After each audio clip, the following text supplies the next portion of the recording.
So this video is going to be about one of George Soros's favorite organization, Media Matters, of course, a weaponized supposed news organization that, of course, is very politically biased. And this is a video about the president who wrote a lot of spicy stuff back in the day. And it's pretty ironic to have these writings unearthed when he, of course, is having a major PR push to get rid of Tucker Carlson for also kind of, I would say, Jason, these are kind of very similar comments. Again, we can't say any of these comments. The YouTube algorithm actually pays attention to the first 2 minutes of videos. And if we say any of these words, we should set a timer, Jason, so we could actually go off and say what he said here. But YouTube pays close attention to the first 2 minutes. We don't want to be demonetized here. Like we probably will be demonetized anyway. But a lot of hypocrisy here and a lot of controversial things that this president of Media Matters said. Jason? Yeah, don't worry. We'll probably be demonetized no matter what. They already demonetized your Trump Federal Reserve video because, you know, that was so inflammatory. I had to request a review for that. It's an economic video. Gosh darn it. That video is doing good. See, this is the thing that we also have to like explain here. Anytime one of our videos does well, this is the best video that I did all month. All month. It has 60,000 views. It's going up. It's being shared everywhere. Demonetized. Once it's demonetized, it doesn't show up in related news. It doesn't show up in notifications. It's harder to share. It's harder to see. And the viewership just stops automatically. Algorithm kicks it in the butt and makes sure it's suppressed. So, gosh darn it. Yeah, no, that happens. Look at the Jordan Peterson deception video. Capped it there. The R. Kelly video we did, it went demonetized at, I think, 40-something thousand. It barely hit 50,000 after that. So it is unfortunate. We hope it does get out there. It's not so much about the money, guys. It's about the fact that the video doesn't go anywhere and nobody sees it and they censor that speech. So we're not about censorship of speech here. And you look at this guy, Angelo Carasone. I hope I am pronouncing his name correctly. I'm probably not. You know, he's a blue check warrior. And he's the head of Media Matters. He's also an open homosexual. I want to preface that because of some of the things that he says in this can be tongue-in-cheek. Now, I'm not the word police, Luke. I think more speech is always better, and I would never come out and attack this guy except for some of his beliefs, by the way. The language doesn't bother me that much. And we'll get to that in a moment. But some of the beliefs, especially defending the sex abuse of girls on a basketball team in Japan, probably not a good look, Angelo. I'm just going to say that. We'll get to that in a moment. But when you look at the hypocrisy, Luke, remember, we brought up the 2005 to 2009 Bubba the Love Sponge radio program stuffs for the Tuck. And Tucker was saying some things, and some things I didn't like. For instance, you know, he was very pro-war then, and I'd say some of the most offensive stuff I did see there was him talking about them like monkeys or apes or primitives, and that stuff still to this day makes me puke. And in a lot of ways, I think he's repented for that. There has to be a... He totally has. He has a complete flip, and he's one of the only anti-war voices right now on Fox News, which shows you how much people change. Because, again, he was from MSNBC. He had that bow tie on really tight, and he was a part of the kind of dehumanization of another, group of people from another country, because that is the first step to allow war to happen. You have to make sure that people see them as an enemy or don't even see them as humans when it comes to war, when it comes to killing them. And he was a big proponent of that. And luckily, somehow, I don't know if he took a DMT trip or mushrooms or something, he totally flipped. And he's one of the most prominent anti-war voices now, which is so strange. Sorry, Jason, go ahead. No, you're absolutely right. But there has to be a road to redemption. So, Luke, I think that we do now have the time on the clock to read some of these things. So he had a blog, this gentleman. Okay. He said gaps. He said jewelries and trannies. 2 minutes have passed. Sorry, I just have to get it out. Let's go ahead. Yes, jewelry and trannies. Again, I'm not the word police. I'm in a fraternity here in New York. A lot of Jewish members that love to throw around Jewish slurs to one another. I don't find it that funny, but I know about that locker room talk. That's in the late 90s. Again, this is in the early 2000s. He's saying some pretty crazy stuff. He says, apparently a gang of transvestites in Thailand is spitting sedatives down their victims' throats and then robbing them. He's going off. He's going off about a lot of spicy things. And again, just what you said before, totally agree with free speech. I don't want him to be, fired or like Tucker Carlson. I don't want him to be in trouble. It's what he said before. He most likely doesn't believe in that. He most likely was trying to be controversial. I don't agree with a lot of it. A lot of it is just kind of very out there, very sensational talk, spicy just to be spicy. And I think we should have the right to do that without being persecuted for it 10 years later down the line. So even though he said it, I agree with what you said earlier, Jason. It's free speech, and we should have that right to express ourselves how we want to be expressed. To me, the most offensive thing in that whole transvestite conversation, and by the way, this blog is him picking apart an article right here. I'm not sure if that's his header, Tranny Paradise, or that's the article he was picking apart. He had a link to it. But to me, the transvestite stuff isn't even the most offensive. This is what is. He goes, the effing guy was Bangladeshi.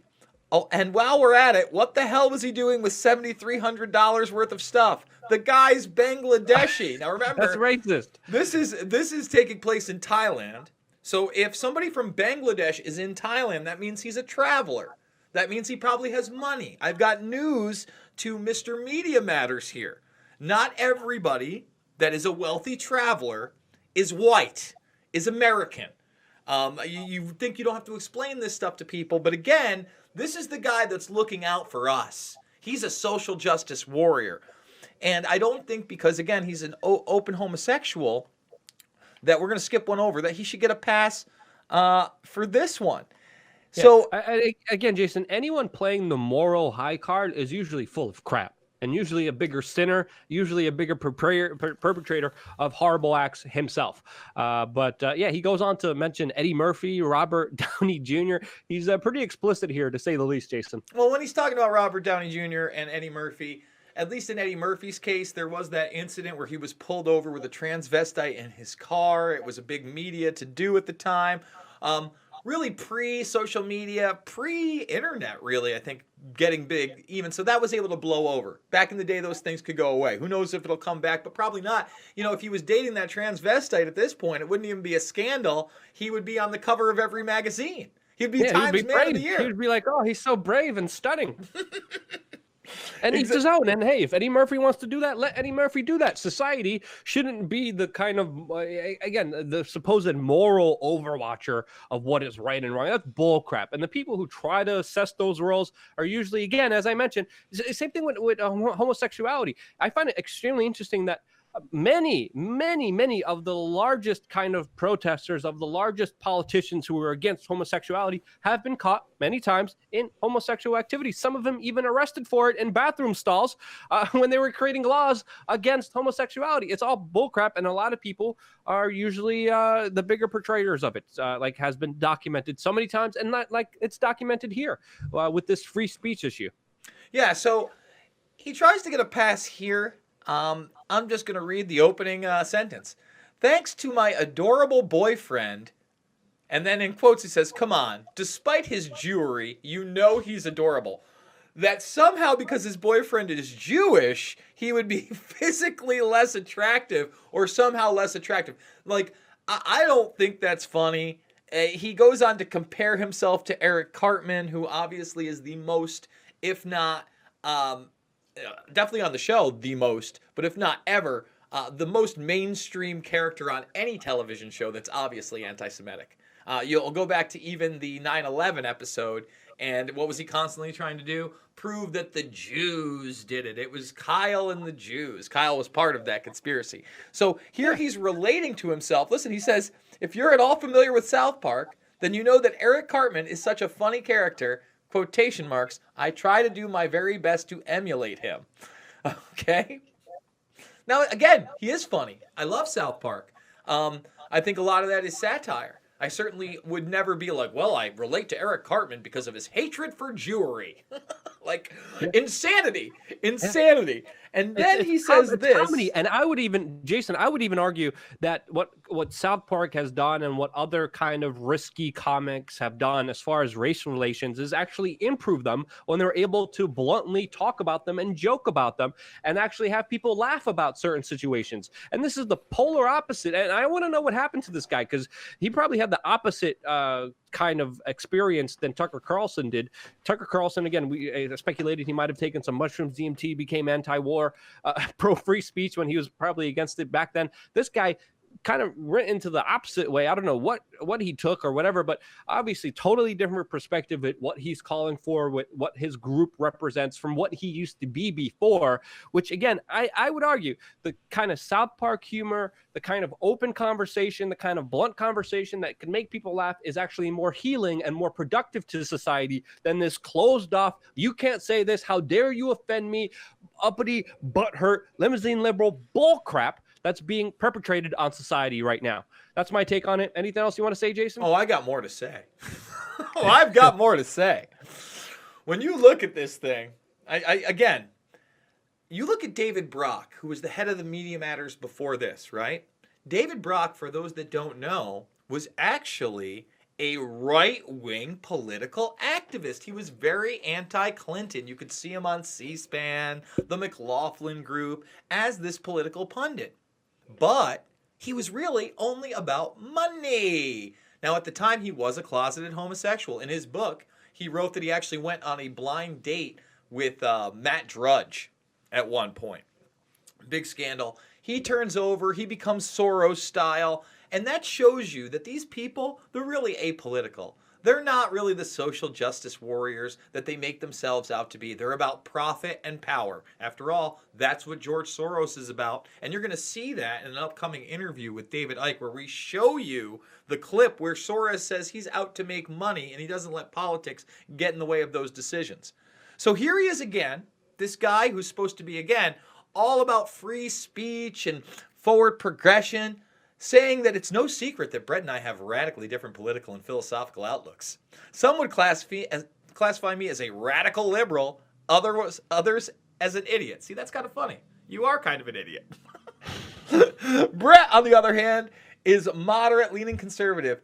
I've come to accept this fact as simply something that I'll have to accept as a consequence of his possession of several bags of Jewish gold. Boom! But this is the guy attacking Tucker Carlson. I'm going to leave it on one last thing. This is the only thing I could find that I was actually really outraged about. He basically defends this abuser in Japan who made girls on his team run nude and even videotaped it possibly, and then hitting them to inflict post-traumatic stress disorder so that they could infuse a fighting spirit in the girls. And he said, point is, lighten up, Japs. I had to shell out $4,000 a year for treatment that you're getting for free. Consider yourselves lucky. I think I can end it on that, Luke. Yeah, I don't know how to top that. Yeah, great points, though. We released 4 videos today. We want to thank everyone who's keeping us free and independent with your donations and your support on wearechange.org/donate. I want to thank everyone specifically who's donating cryptocurrencies. We accept EOS, Bitcoin, Bitcoin Cash, Ethereum, Dash, Monero. All your support means a lot to us, and we appreciate all of you guys being a part of this independent media venture. I love you guys. Stay tuned for more here on youtube.com/we are change.